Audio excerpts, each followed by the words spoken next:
السلام عليكم ورحمة الله تعالى وبركاته، والصلاة والسلام على أشرف المرسلين. مرحبا بكم معايا في فيديو جديد. اليوم ما شاء الله كما كتلاحظوا غنحضر معكم عصير البرتقال بكمية وفيرة، كيجي تماما بحاله بحال اللي كيتباع، كيجي لذيذ بزاف، غيحماقوا عليه وليداتكم وغينفعكم بزاف خصوصا في شهر رمضان.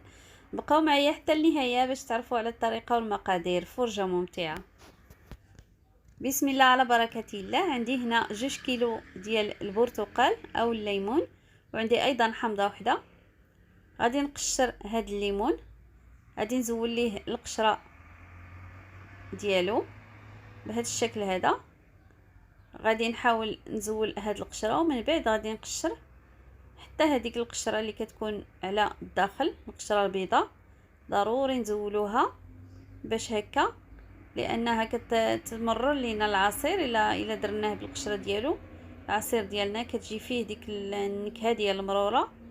من الافضل نزولوا هاد القشر بهذا الشكل هذا، وكنزولوا كذلك هذوك الخيوط اللي كيكونوا في الوسط، ضروري كنقطعوهم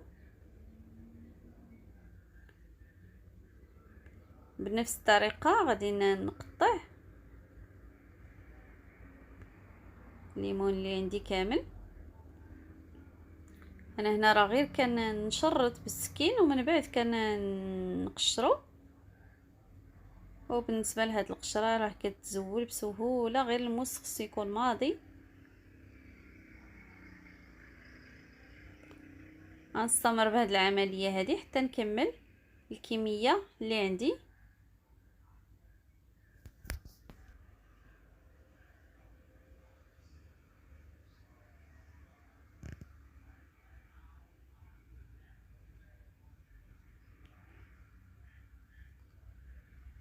وكذلك كتزولوا البذور. بالنسبه لهاد البرتقال اللي استعملت ما كانوش فيه، سبحان الله. فبعد ما قطعت الكميه اللي عندي ديال البرتقال، بقات لي هنا برتقاله واحده وحامضه. غادي نحاول نزول ليها القشره بهذا الشكل هذا. غادي ناخذ غير هذاك القشر الفوقاني، كنحاول ما ناخذش القشره البيضاء، لان هاد القشره غادي نستعملها في هذا العصير. فبعد ما قطعت هذيك القشره وضعتها في الطنجره، وغادي نحاول نقشر هاد القشره البيضاء، نزولها بهذا الشكل هذا كما تلاحظوا. غادي نحاول نزول البذور بالنسبه للحامض.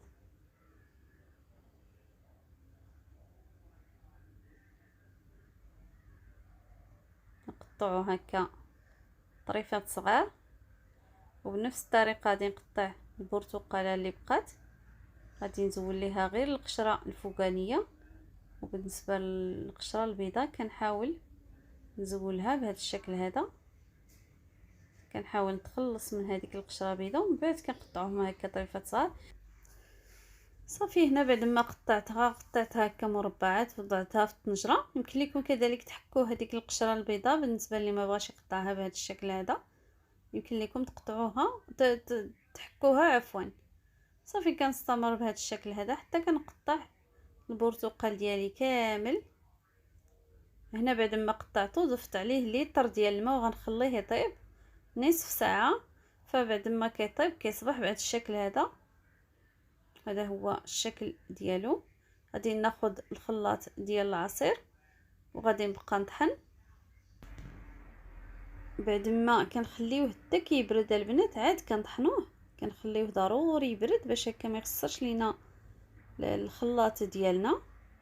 هنا وضعت واحد الاناء، وضعت فيه الصفايه كما كتلاحظوا. صافي وغادي يبدا نطحن في العصير ديالي، وكنفرغه مباشره في هذيك الصفايه باش هكا ندير خدمه وحده.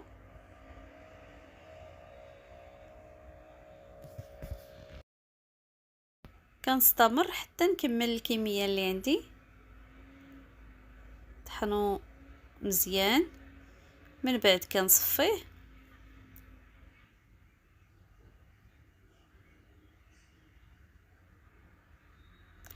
هنا ضروري كنخلطوه هكا بالملعقه او لا سباتيل هكا باش العصير ديالنا يهبط. كما كتلاحظوا راه كيبقاو هذوك القشور وهذوك الشوائب ديال الليمون. هذه هي الكميه اللي حصلت عليها. غادي نحاول نزيد كأس ديال السكر سنيده. السكر دائما كيبقى على حسب الذوق.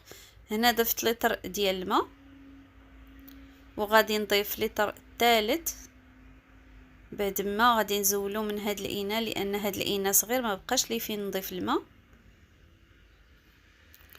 غادي نبدل هاد الاناء ونرجع معكم. هنا وضعته في هاد الاناء شويه كبير وغادي نضيف لتر ديال الماء الثالث، يعني المجموع ديال الماء اللي درنا 3 لتر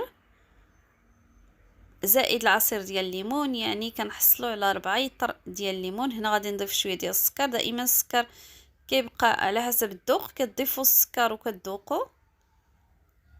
الحلاوه راه كتبقى كل واحد كيفاش كيبغي الحلاوه. انا بالنسبه لي راه ما كنكثرش بزاف السكر. بالنسبه لهاد الكميه ديال 4 لتر عفوا ديال العصير، ضفت كأس وزدت 2 معالق كبار ديال السكر. هنا العصير ديالي غادي نحاول نفرغه في القنينات. كنحاول نوضع هذا الدواز كنفرغه بالمغرفه.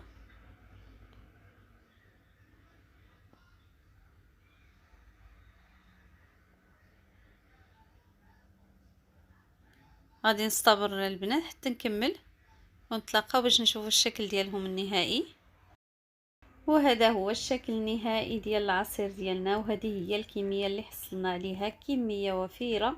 والمذاق البنات ما نقول لكمش كيجي تماما بحال العصير اللي كنشريو على برا، كيجي غزال وكيجي لذيذ بزاف. نتمنى من الله لا فيديو ديال اليوم ينال الاعجاب ديالكم، فإلا عجبكم ما تبخلوش عليا باللايك ديالكم، بالتعليق ديالكم الايجابيه، وكذلك تبارطاجيوه مع الاصدقاء والعائله. وبالنسبه للناس الجداد كنقول لكم مرحبا بكم، ما تبخلوش عليا باللايك وبالاشتراك والضغط على زر الجرس باش يوصلكم كل جديد. مع السلامه، حتى الفيديو اخر ان شاء الله. دمتم في رعايه الله وحفظه. السلام عليكم.